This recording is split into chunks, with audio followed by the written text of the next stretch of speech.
Good morning, everyone, and thanks for joining our panel on regionalization. I first want to thank Mr. Wells for a very thoughtful presentation, giving us a lot to think about, a lot to work on. Now we're going to have half an hour or so of a discussion about where regionalization could go, should go, or might not go in our province. We're joined by two more guests with us this morning. The first is Dr. Robert Greenwood.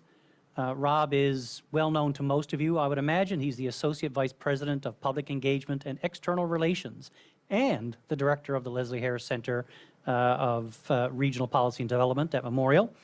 He's the lead on Memorial's public engagement framework. He is also responsible for the Signal Hill campus of Memorial University, which includes a whole collection of facilities and centers, the Botanical Garden, the Newfoundland Quarterly, alumni engagement, strategic external relations, and of course the Harris Center. Rob has operated his own consulting business and has served as Director, Assistant Deputy Minister of Policy and Economic Development departments in Newfoundland and Labrador, as well as in Saskatchewan. In Saskatchewan, he was also the Vice President for Corporate Development at the Information Services Corporation and was founding Director of the Sustainable Communities Initiative, a partnership of the University of Regina, the City of Regina, and the National Research Council. Also joining us is Dr. Heather Hall. Dr. Hall is joining us by Zoom from Guelph. She's an assistant professor and the director of the Economic Development and Innovation Program at the University of Waterloo.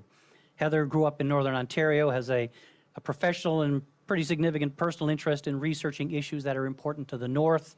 And I know from my experience with her, rural communities in general, including the impacts of new technologies on the future of work, community impacts of large-scale industrial projects, and innovation and economic development policy.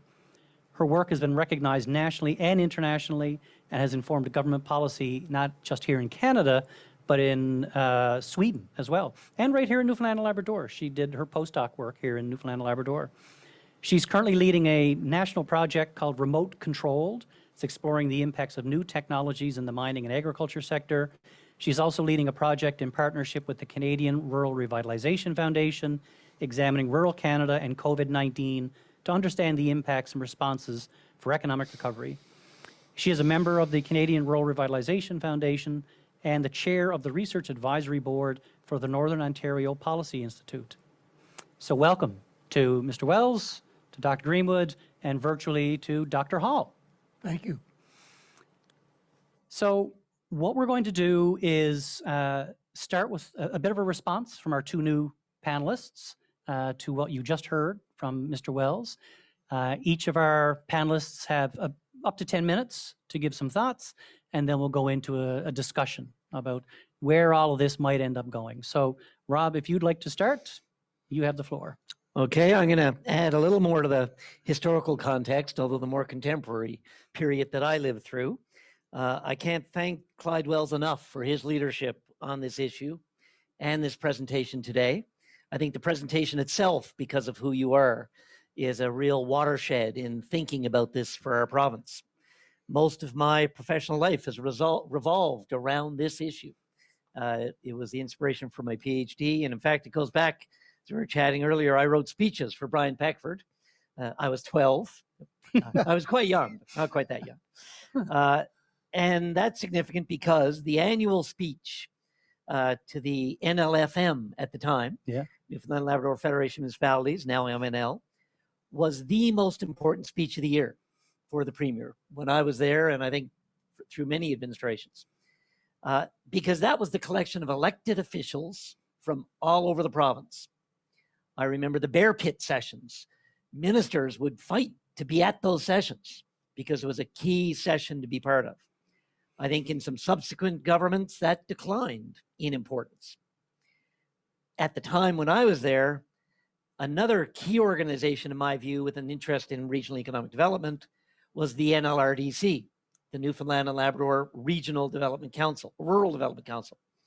And they were the network of, I think in the end, 59 rural development associations, amazing volunteers, did amazing work for years, but didn't have the recourse to universal franchise that municipal government has. As weak as municipal government is relative to most places in Newfoundland, in Canada and the world, Western world, The Rural Development Associations were a voluntary, bottom-up NGO doing great work, but didn't have the right to claim to speak for the people in the community.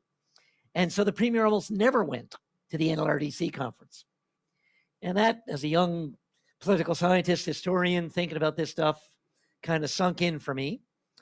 And so when the Royal Commission on Employment and Unemployment, Doug House was the chair, delivered his final report, Building on Our Strengths, the very last recommendation of that Royal Commission was to support municipalities to play a more active role in economic development, because up to that time they hadn't. And so and I had been a background researcher on the background paper on labor, so I felt a bit of connection to the Royal Commission.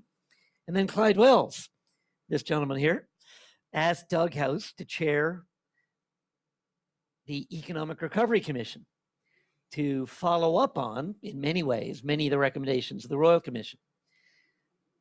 By then, I decided to do my PhD on all this stuff, comparing Newfoundland, Labrador, and Northern Norway. And the Nordic countries, in my view, are the adults on planet Earth in many respects. Unlike Canada and the US, they are not federal. There are no equivalents of provinces or states. They have a strong national government and they have strong local government. But local government, called communes, communa, are based on the original church parish areas, taking in 10, 15, 20 or more individual communities, a region, a local labor market area. They have real authority. They're often the largest employer in rural areas. They collect income tax. And they're not on Mars. They exist around the North Atlantic Rim. They look just like us.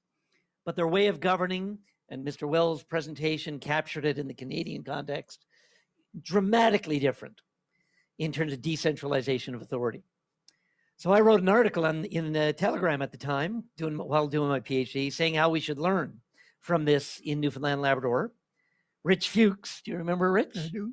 Worked closely with Doug at the ERC, saw this and invited me to present to the ERC, and they invited Doug Smith, one of Craig's predecessors at NLFM, to attend. The NLFM then asked the ERC to convene a meeting with the Rural Development Council to explore how they could work together. NLFM didn't want to get on the turf of NLRDC, but they did see, I like to think I had some influence on it, that municipalities and the powers they brought, the legitimacy they brought, they're a level of the state. They have ultimate recourse to the legitimate use of force in areas of their authority. Rural Development Associations don't have that. NGOs don't have that. And so I was hired as soon as I graduated, thank God, to work half-time ERC, half-time business school. John Wickham from Enterprise Newfoundland Labrador was assigned to work with me, to work with NLFM and the NLRDC on a process to explore how the two organizations and their members could collaborate in regional economic development. Then one day, Doug House told me the Premier, this gentleman, had drawn lines on the map and we should look at how they could guide regional planning and development. And I was quite perturbed that day. What the hell? What does he know about this? I'm the one who did the PhD. Well, you actually knew quite a lot. And you were quite clear. I remember the 17 zones you said were there as a start to get discussion going. They could change, but we need to be thinking regionally. And that led to the Task Force on Community Economic Development. And that was a massive exercise. It was federal, provincial. Doug House, the top economic development bureaucrat for the province, Gordon Slade, the top federal economic development bureaucrat, were co-chairs. NLFM was there, NLRDC was there, Community Futures, Women's Enterprise were all represented. And it was an extensive process. I was director of research and I was the pen reporting to the task force of the final report, Community Matters. Getting to the punchline here. In my first draft of the opening section, you would never have seen this. I talked about the absence and the need for regional government in Newfoundland, Labrador. I still have it in my files. I don't throw anything out, as my staff will tell you. Doug read it, and Doug has been an amazing mentor and inspiration and thought leader on these issues for me and many. And Heather, I know, follows in that tradition. And Doug read it and crossed it out, where I was talking about the background on regional government, saying we're not ready yet. And he was probably right, because it was a big jump for municipalities to get involved in regional rural economic development. The legislation prohibited them at the time, even though many were doing it. My PhD had looked at all that. So we went with economic zones and red Bs, regional economic development boards, performance contracts, and all that. And it was incredibly innovative. We were ahead of the curve worldwide. I dined out on economic zones and red Bs, presented across Canada, in the States, in Europe, in Australia, for a decade. They all wanted to emulate what we had. And of course, it didn't last, as Mr. Wells. And we abandoned it. Yep. So I share Mr. Wells' disappointment. That's not even a strong enough word. In our subsequent government's failure to support the red Bs or to advance regional government. I think we're ready now. And that's where I'll end off for now. Thank you very much. That's fantastic. So Heather, Dr. Hall, we can throw to you if you're ready to go. We'd love to hear from you. Perfect. Thanks, Craig. As Craig mentioned, I grew up in Northern Ontario, and much like Newfoundland and Labrador, it never had a regional government structure either. There are districts there which are different than the county system that's in Southern Ontario, and those districts are purely an administrative function for the provincial government and carry very little when it comes for economic development or decision making. Like Rob, I've spent most of my academic career looking at regional development. I did my PhD exploring the politics of regional economic development in Northern Ontario. And then I was really lucky to go to Newfoundland and Labrador as a postdoc for 2 years, working with Rob and Kelly Vodden, doing research on regional innovation as well as on the red Bs. And much like Honorable Wells, I believe regions matter. In fact, I think many of the pressing environmental, demographic, social, economic, and health realities that we are currently facing require us to think regionally when it comes to planning, economic development, and governance. Regions have a long history in our government policies, programs, and politics, and there are many successful regional approaches from across the country. When it comes to regional government, there are regional districts in British Columbia, counties in Southern Ontario, and MRCs in Quebec. Regional districts in British Columbia, for example, were created in the 1960s out of a need for greater regional cooperation and cost sharing between municipal areas and their surrounding rural communities. They often provide region-wide services such as regional parks and 911 services. They provide intermunicipal or sub-regional services such as recreation facilities, and they act as the local government for unincorporated areas. They can also create regional growth strategies to provide a regional lens to development. When we talk about economic development and innovation, the region is often seen as the ideal setting for innovation and learning to occur. Concepts like clusters, industrial districts, innovation systems, and the helixes all emphasize the importance of place and the region. Some examples in policy and practice include regional innovation centers in Ontario, which are provincially funded not-for-profit innovation centers that provide businesses and entrepreneurs with access to innovation and entrepreneurship-related programming, including business incubation services. Another example includes smart specialization strategies in the European Union, which are regional strategies to support innovation and R&D. They build on unique regional assets, engage stakeholders, are evidence-based with sound monitoring and evaluation systems, and focus policy support and investment on key regional priorities. And a third example are the regional enterprise networks in Nova Scotia, which offer a collaborative approach to economic development and support for businesses by building on the unique strengths and values of the regions they represent. There are many other examples from across the country, including regional service delivery agreements and regional accords, to friendship agreements between Indigenous communities and neighboring municipalities. Despite these examples, regional approaches are often deeply contested. So why do we love to hate regions? I think there are three reasons. First, regions are social constructs, meaning regions are not out there waiting to be discovered. We create regions to serve a purpose, whether that is political, economic, cultural, environmental, or administrative. As a result, creating regions or drawing boundaries often creates tensions over the purpose of those boundaries, who and what is included in those boundaries, and who has the power to decide. Second, we form strong attachments to our local communities, and our communities can be vital to our personal identities. When we talk about regions, we often fear losing all or part of our community and personal identities as a result. There are also long-standing political, personal, and more often than we care to admit, sports-related rivalries between communities that prevent them from wanting to work regionally. And finally, our local governments are also the unit of government that is closest to us, the people. And there's often fear that regional approaches will erode this local decision-making. However, when done right, regional approaches can strengthen local voices, support economic development, promote sustainability, and build resilience. So how do we get it right? There are 5 key resources that are needed to provide capacity for any kind of regional approach. First are regulatory resources, which provide the power to regulate private and public sector activities, and they vary in both scope and strength. So can a regional entity actually create and enforce regulations? Second are financial resources, or the capacity to raise funds needed to carry out regional activities. This might include taxes, borrowing, grants, or any combination of the 3, versus only relying on senior governments for their fiscal livelihoods.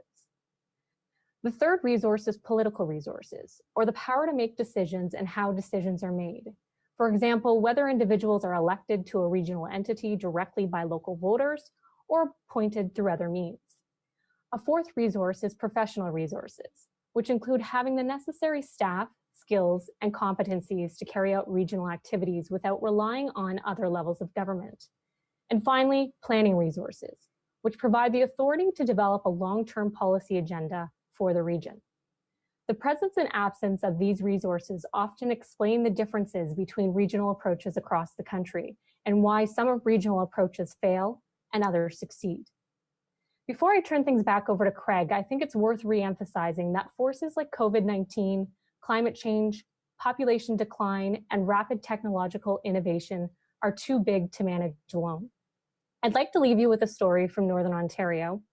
When I was doing research on regional development, I asked one of the mayors why they had created a regional mayors coalition, consisting of the mayors from the 5 largest municipalities, and his response really resonated with me. He said, if you took a pencil in your hand and you snapped it, it's easy. But if you put 5 pencils in your hand, you can't break that. Thank you. Thanks very much, Heather. Fantastic presentation. And for those of you who are watching, you should know that Heather pops up on your screen when she's talking, but we see her on a monitor in front of us. So if you see us looking down at a weird angle, it's because we're trying to pay attention to what Heather is saying. So we've got about a half an hour, give or take, to have a quick discussion about what all this means, maybe what it doesn't mean. I've got some questions to spur that discussion, but I've said to the panelists, if you can think of a better question, feel free to prompt somebody to interject, that sort of thing. I know none of you are really worried about having your voice heard. My first question, though, and I'll start with you, Mr. Wells, if I can, and then I'll sort of move around the panel. It's sort of a big one. What's at stake here if we don't do this or if we don't do it properly? Our economic and social development and other aspects of life in the province will not develop, will be retarded because there's no incentive, no inducement for people to get, not just incentive and inducement, and also no means, no convenient means. You've got to have that combination of the interest of local people in the regions and the means whereby they can, the medium through which they can focus their efforts. And then they need, in order to really be successful, they need assistance or help. And one of the things we put in place with, you call the Red Bees, the regional economic boards, what we put in place for them was provincial support, financial Right. support.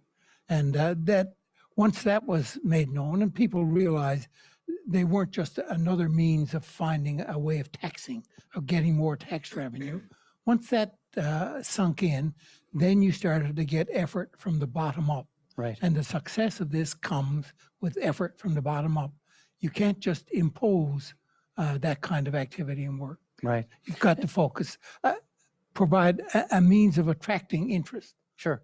And I guess the support can take a lot of shapes. Even I know at the time the Red Bees had a lot of support in terms of analysis, economic analysis, and that Yes. sort of thing. So there is the financial side of it for sure, Yeah, but there's yeah. the technical support as well. You're quite correct. I mean, each individual regional economic zone board would not have the ability to do the analysis that would be needed, but the Economic Recovery Commission or Enterprise Newfoundland and Labrador did. Right. And they could be the support mechanism. And that's what they needed. But what they didn't need was the Economic Recovery Commission or the Department of Development of Government telling them this is what you're going to do and this is what you're not going to do. They've got to be involved and make the Right. decision. Heather, from your perspective as an interested observer, somebody who's worked here, somebody who has studied Newfoundland and Labrador, what do you think is at stake on the discussion around regional government or regional governance? I think for some places, it's actually a matter of survival. I think in some instances, the capacity and the resources are so spread few and far between that not all communities, given the demographic realities we're facing, the economic trends we're seeing, and now this global pandemic, we're certainly up against these big, big challenges that will require some of our smallest communities to have to work together in order to ensure their survival so that they can share capacity, they can share resources, and they can share that expertise amongst themselves. That's a really interesting point, because one of the things that comes up in discussions around what should be regionalized and that sort of thing is around scope. You know, environmental issues, for example, don't respect municipal boundaries. Economic development issues, labor markets don't respect municipal boundaries. You need a catchment area big enough to sort of manage all of that. But when we see things like economic shocks in 2008 and 9, when we see things like a pandemic, those are challenges of scale. They're so big that it's very difficult for a small individual municipality to deal with it. So it's an excellent point. Thanks very much. Rob, what do you think? What's at stake? I agree with Heather and Mr. Wells.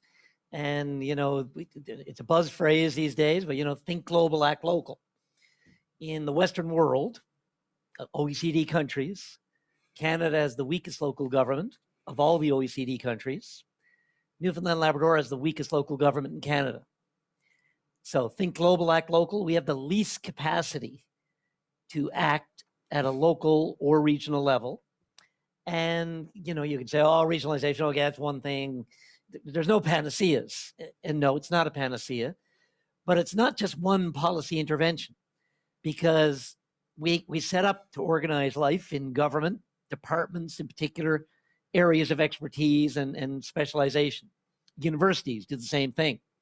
And we constantly know that the real world doesn't respect our conceptual silos. So we know healthcare, the social determinants of health.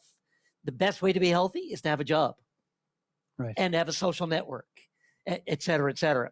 In economic development, absolutely you have to have entrepreneurship and investment and solid business, but it's useless without infrastructure and a skilled labor force.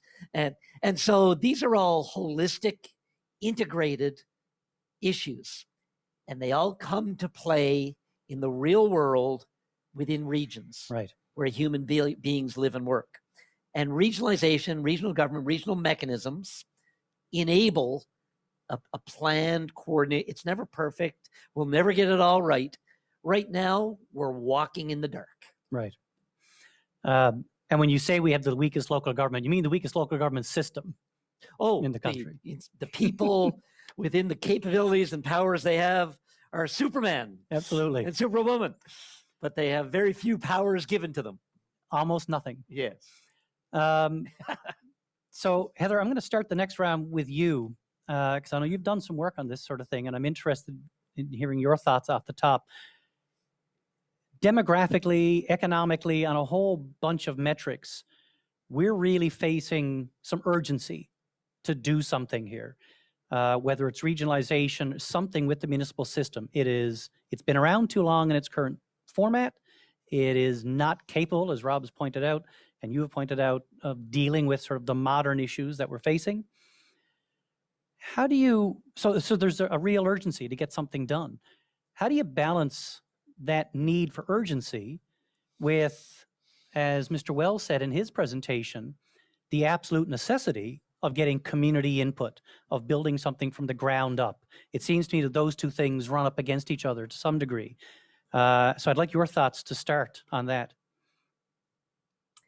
Sure, that's a big question, and That's an definitely easy one. that Come I think is a challenge for many places. And it comes back to, I think, thinking about regionalization, which is that more top-down process of the government or a senior government coming in and saying, we need to create regions for whatever purpose it might be. And then that more grassroots regionalism, which tends to be more organic and is about communities that are neighbors working together and sharing maybe a common identity over particular reasons, or sharing resources over whatever that might be: service delivery, waste management, environmental planning. And so I think part of it starts with trying to see where are some of those regions that already exist. So whether they're functional regions, whether they're labor market regions, whether they're regions that are connected because of commuting, whether it's for tourism purposes, and seeing if there's a way that you can build on top of that. So using some of those regional movements that we already see and trying to find ways to expand that out into other areas. So I think that's a really good starting point. I think from a government perspective, from a provincial government perspective, it requires a really well-coordinated plan on what you're hoping to do and why, so that you can articulate that to the citizens, you can articulate that to municipal governments, and show why it's so important to be thinking about regional approaches and why they're needed. And I think that's part of the challenge on the part of government, is to help show why it's so important. And that was one of the things that I think the commission did so well when the Red Bs were established, was that they had all of this evidence and they went out and they engaged and they heard from people in local communities and then built the strategy from there. So no need to rush, especially if you're going to make the wrong decision, because the implications of that wrong decision go on for generations. I think it's good to start, obviously. You want to start the conversation sooner rather than later. Yep. But you do want to take time to make the decision. And I'm not saying decades, but clearly you do want to put some thought into it and understand that there are going to be concerns and tensions. And you also want to be able to engage in a way that ensures people feel like they've been included in the decision. Excellent. Thanks very much. Rob, how about you? Where are you on the do it now versus get input scale? Well, I led the process to set up the economic zones on the ground. I was director of the economic zone unit. We had the resources, we had the mandate, we had the support of the federal and provincial governments. People have written PhD theses on that process. We had the equivalent of constitutional conventions with provisional boards that came up with the framework for the permanent boards. One size does not fit all. It took a colossal effort. It took Premier Wells telling MHAs, no, you're not going to appoint the members of the boards. Thank you. That was a watershed in Newfoundland history. Unfortunately, the pendulum, after you stepped away, swung back, because we're constantly looking to the great man, normally in our history and culture, to do it for us. And now when we look at the demographics of this place and the fiscal situation of this place, most regions, and you know it better than anyone, Craig, and your mayors and municipalities, are suffering from the aging population, the years of migration we've had. We had a boom there in the middle when we had some net migration in, but I'm the tail end of the baby boom. the fertility rates are the lowest in the country. We have to learn to do more with less. And I think we are close to a tipping point, if we're not there, that if we don't get our act together sooner rather than later, a lot of the existing capacity, which is still significant, is going to slip away. Right. So, I've talked about examples, none of this is about amalgamation. I'm the first one to say the A word. It's not. Yeah. The regional districts in BC, the regional municipal counties in Quebec, existing municipalities continue to exist, do their thing. As Bob Bish, who set up the regional districts or advised in BC, used to say, councils are cheap, services are expensive. Right. We fight wars for democracy. So if people can have a legitimate election for their jurisdiction, let them have it. But I would say after the next municipal elections, if you don't have contested elections in your municipality next time, you'll cease to have a municipality and you're going to be part of a regional area. We need top-down process and guidelines like we had with the Red Bees, with bottom-up ability to shape it and act on it. But you can't just let it be a fuzzy, but if you don't want to act, we won't do anything. Time's up. The point about elections is interesting because we've noticed municipal elections, general municipal elections, typically around 45 to 50% of councils actually require a contested election. The rest either have full acclamation or they don't have enough people running to fill their seats. That's been quite a common trend for a long time. In the last round of elections, we did some research to dive a little deeper into the health of those elections, for lack of a better term. So we looked at how many elections or how many municipalities had an election where one extra person ran, or maybe two. So if you have 5 seats on your council, say 7 people ran, which I think generally speaking, we can say is not an overwhelming turnout in terms of candidates. 70% of elections had 2 or fewer extra candidates. We categorize them as weak elections. 70%. That's where some of the urgency comes from. One of the fears is that if the building of a regional option takes too long, the foundation for it will erode to the point that it can't be saved. Yep. Mr. Wells, on that question of urgency versus input, I mean, you can answer that question directly if you want. You raised it in your speech, but I'm also interested in your thoughts on what role a provincial government can play in balancing the urgency versus the input, and maybe some of the things that Rob talked about in terms of laying out parameters. Well, in our circumstance, the provincial government has to take the lead because there's nothing there now. Right. We've gone 350 years without such a structure. When I first proposed this in the late 80s, I looked at, I saw this as a defect, and I've been aware of it for a long time, since I was first a member of the legislature in the mid-60s. But government has to take the lead to get it started, but not take it over and control it totally and give direction from the top. And the first thing to do is identify the best areas. I got frustrated at the Economic Recovery Commission not doing it, and it wasn't being done. So finally, I took a map of Newfoundland and I drew my own lines. They weren't starting on it, and I wasn't just looking to put in blocks of 400 or 500 square miles for each region. What you had to do is have some connection.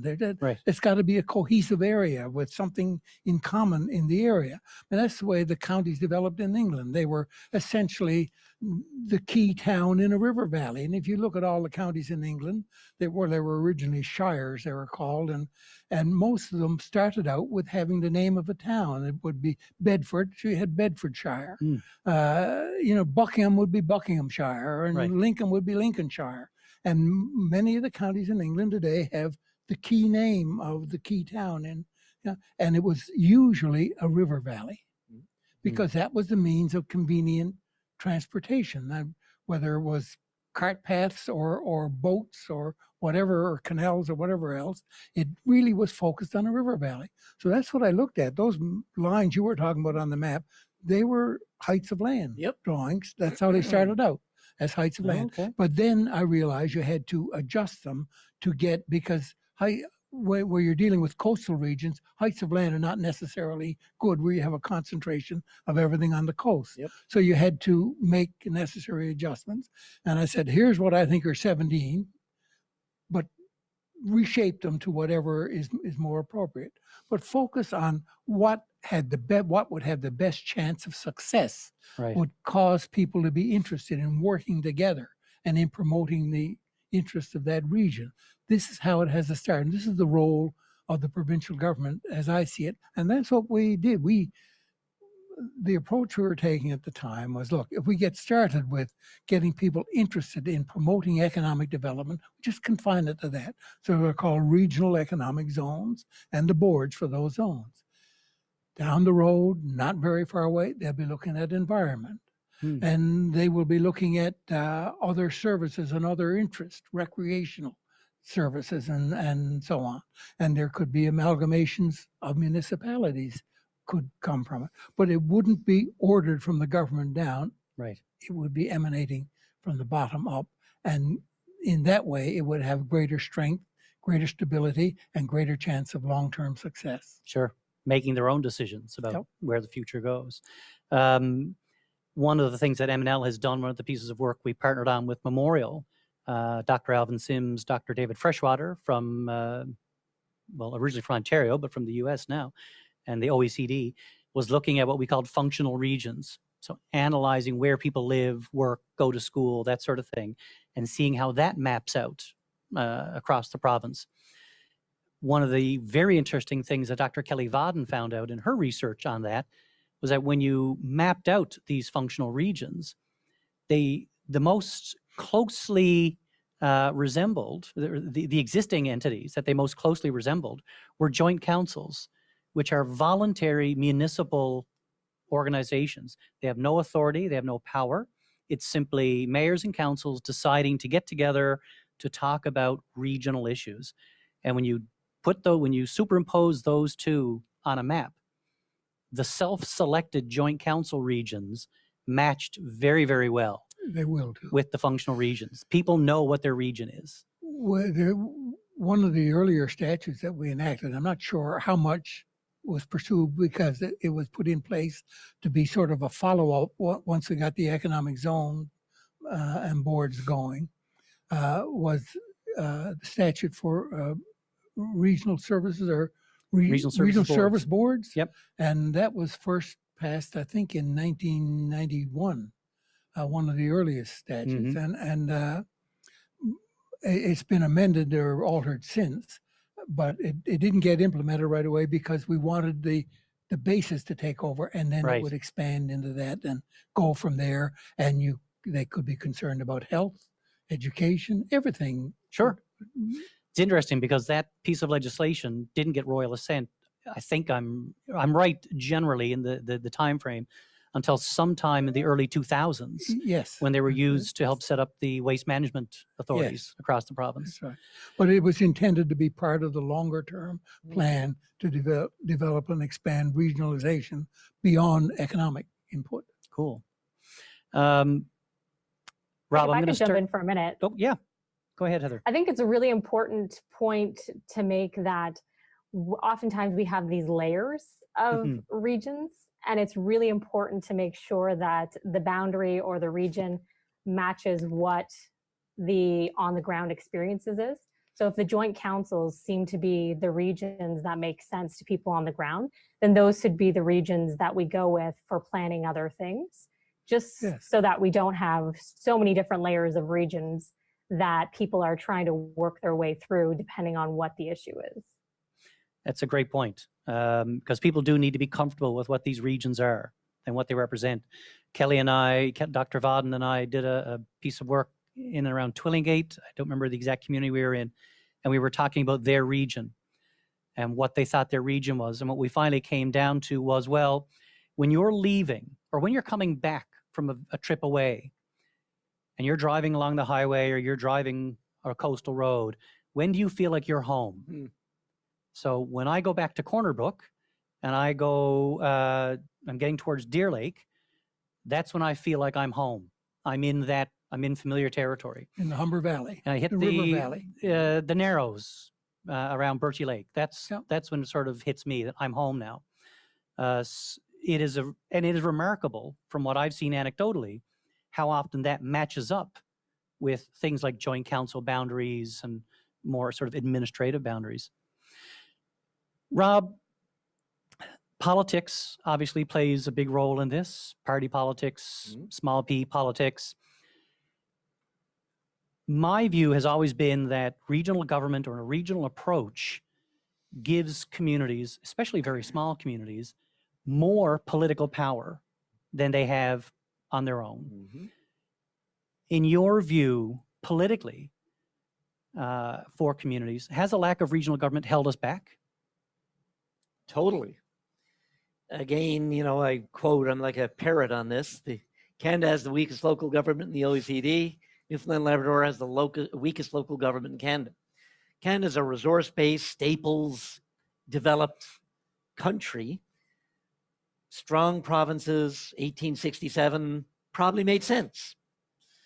But as you tried to diversify and capture linkages upstream and downstream in regions, which is where labor markets operate, you need governance mechanisms to facilitate the infrastructure, the labor market development, et cetera. So we're pulling against gravity constantly. But our political structures are well established. And it's fascinating. There's two sides of the coin here. There are the politicians and the public servants, the vast majority of whom, there's no conspiracy. They're there because they're committed to the place as much as you or I. But they operate within the structures. Anthony Giddens says organizational structures enable and constrain human agency. They matter because they organize how you can access funding, what the laws are, what the organizational culture evolves. And I worked in Confederation Building. It's a very centralized place. The lower you go, speaking truth to power, and it's interesting. It was stronger in previous years. It developed after Joey, and then we went through a period when it diminished, in my view. And so the people working, strutting between boardrooms, very important in Confederation Building, think they're doing the best bidding for the province. And then oftentimes they are doing it with the best information they have. And they're actually doing it with the support of the people from the communities, because we have this culture of looking to, and there's lots of, some of your presentation dealt with it, Mr. Wells, but I mean, you can think in terms of the clergy and the merchant, and then centralized government in St. John's, and then a strong minister in Ottawa was absolutely essential. And so our public reinforces the Confederation building mentality. And now we have, again, the tail end of the boomers, the aging population in most regions of our province, all regions of our province. They don't want this to change. We have a small percentage of our population, relatively, too much, that are not doing well. 12, 14% who are really hurting. But when you look at the stats, and during the boom and subsequent, pandemic is hitting it hard. So most of the public, and I think that's why the politicians in the last decade or so have been averse to make any decision that upsets the water on the beans. I got my house. I got my cabin. I got my boat. I got my quad. I played by the rules. Leave me alone. So one of the things I've said is dangerous, and I've said at your meetings, we should be asking people in the community now, what kind of place would you like it to be when you're dead? Because I know you're not going to let anything change while you're alive. Right. And it's going to take leadership. And I don't suck up to anybody, really. It's been a career limiting factor, actually. But Mr. Wells, you were a politician who, when you thought you were right, you didn't care about the politics. And so he allowed decisions to be made that I know pissed off the MHAs. There were. And without that leadership, you can have all the bottom-up process in the world. We're going to be talking about this 20 years from now. Maybe climate change and economic opportunity will create a great new future for us, but it will be despite our actions, not because of them. Right. Heather, well, Mr. Wells, I think I know your position on it, that yes, politically, it has held back our development. Yes. It's held back the development of politics, I would imagine, political discourse. It's held back all aspects of our development, cultural as well as economic, and all aspects of it. Right. Heather, from your perspective, looking at us from like a 50,000 foot level, what's your take on it? I agree. I think it does hold back places. And if I can make a comparison, Northern Ontario in so many ways is a lot like Newfoundland and Labrador in the sense that there are no regional structures in place beyond what's available at that Northern Ontario level. And that mayor that I ended kind of my introduction with, who was talking about a coalition between those 5 communities, they found that when they spoke together as one voice, they often were more receptive at the provincial level and felt like they were heard and that actions were taken. And the same thing, there was a collection of many smaller communities who came together and created an organization called Common Voice to do the same thing, to advocate on here are the most pressing issues we feel are impacting our communities right now, and here's what we want to do about it. And then they were able to go to the senior levels of government with that and say, we all agree on this, so get behind us. And this is where we're going. And I think that that's really, really powerful when you can do that. I've also had policymakers in the provincial government in Ontario tell me, you know, it's really easy to ignore municipalities when they're all coming at you with their own shopping lists of 20 items. But it's really hard to ignore them when they all come together with the same list of, you know, here are the top 3 things we want. So I think that that really speaks volumes to having that regional voice to be able to show, here's where our issues are, here's what we want to happen, and let's make it happen. Absolutely. Thanks very much. One last question left, and it's a fairly obvious one, but I have said many, many times that regionalization, we're at a point in our province now, and I think everybody here has said it, we need to do regionalization. We need to do regional government of some fashion. The economics of it, the demographics of it, the politics of it mean that we really don't have, Mr. Wells, as you've said, an option otherwise if we want the place to develop. But really, the reason to do regional development is that you should do it. It is a better way to accomplish the things we want to accomplish in terms of economic development, environmental protection, sustainability. It's the better way to go about it. So with that in mind, Rob, I'll start with you, and then I'll go to Heather, and I'll give the last word to Mr. Wells. What's our next step? What do we do next? I think this is a good effort. I think the provincial government certainly has talked about regionalization, and MNL has been back and forth. There's a ton of research. We don't have to reinvent the wheel. We have loads of expertise within Memorial and with our colleagues elsewhere. We can learn from the Quebec model, the BC model, other places, but it has to be adapted to our context. I think we just really need the political will. And under the Canadian Constitution, municipal government is the creature of the provinces. So we need the provincial government to act. And paralysis by analysis is not the answer. Perfection is the enemy of the good. I can quote lots of cliches at you.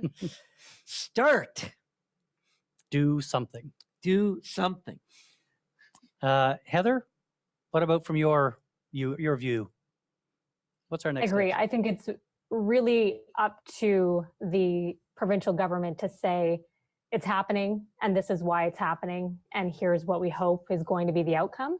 And then it's up to all of the great organizations like MNL and others on the ground to try and make that happen and bring together people on the ground. and to shape that process. But I think I 100% agree with Rob that it starts with the provincial government. Mr. Wells? I share that view. It can only start with the provincial government in reality. But I caution against going in with too much and creating a system of regional government. Right. Let that develop over time as people willingly see the benefit of taking more and more responsibility themselves. And once they have control and responsibility for development, they'll be more willing to take responsibility for costs and let that flow. But if you go in with implementing a government structure from the beginning, you're going to get tremendous resistance. Yep. In a word, restore the regional economic zones and the board system and start with that as a basis and work from there. Well, and if you give people a tool and that tool works, then they're more likely to start using it more broadly. If you start with a function, form follows function. If we can have some wins, if we can put something together that works on a particular issue, then more people are willing to use that tool on other issues, and so it grows. Thanks very much to all three panelists. This has been a fantastic discussion, at least from my perspective. I hope you enjoyed it. I did. I hope our audience enjoyed it. I think this is actually a pretty important moment for us as an organization, as a province, and I hope we can act on some of the things we've heard here today. So, Mr. Wells, thank you so much for giving us your time and your thoughts today. Dr. Greenwood, as always, a pleasure. Thanks for your insights. Dr. Hall, it's a pleasure seeing you and hearing you from up along. It's been great seeing you again. Thanks for all your contributions to our discussion today. Thank you. Thanks very much.